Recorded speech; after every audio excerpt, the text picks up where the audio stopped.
अवधूत चिंतन श्री गुरुदेव दत्त. तुमची कुठलीही मनातली इच्छा असेल ती पूर्ण होईल.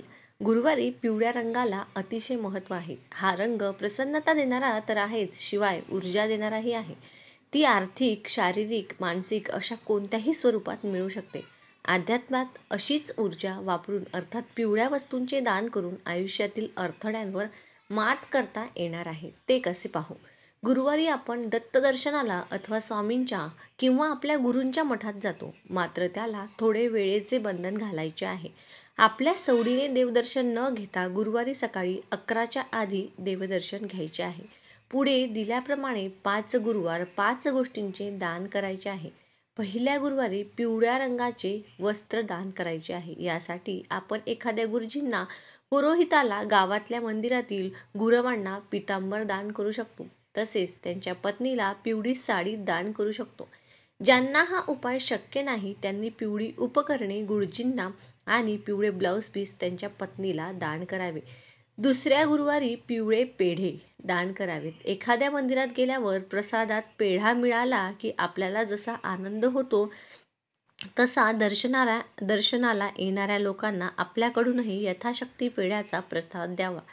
त्यांचा क्षणिक आनंद शुभेच्छा म्हणून तुमच्या कामी येईल. तिसऱ्या गुरुवारी फुले स्वामींना अथवा दत्तगुरूंना वाहावीत. त्यात ऋतुमानानुसार उपलब्ध असलेल्या पिवळ्या फुलांचा समावेश करता येईल. मात्र वाहिलेले फूल श्रद्धेने वाहावे. श्रद्धेने वाहिलेली पाकळी सुद्धा देवापर्यंत पोहोचते. त्यामुळे आपला भाव शुद्ध असावा. चौथ्या गुरुवारी गूळ आणि फुटाणे याचा नैवेद्य दाखवावा आणि प्रसाद म्हणून तो मंदिरात आलेल्या भाविकांना वाटावा. त्याचबरोबर यथाशक्ती दानपेटीत गुप्तदान देखील करावे.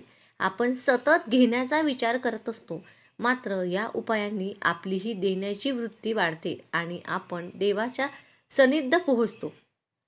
5व्या गुरुवारी पुरणपोळीचा नैवेद्य दाखवावा आणि ती देखील मंदिरात आलेल्या भाविकांना एक घास प्रसाद रूपी वाटावी अथवा एखाद्या गरजवंताला दान करावी.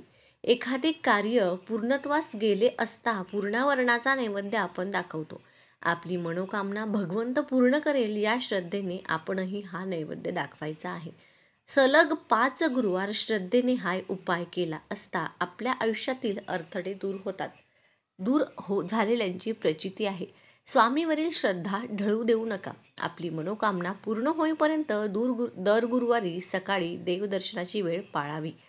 5 गुरुवार हा उपाय करून बघा. नक्की चांगला अनुभव येईल. व्हिडिओची माहिती महत्त्वपूर्ण वाटली असेल तर व्हिडिओला लाईक नक्की करा.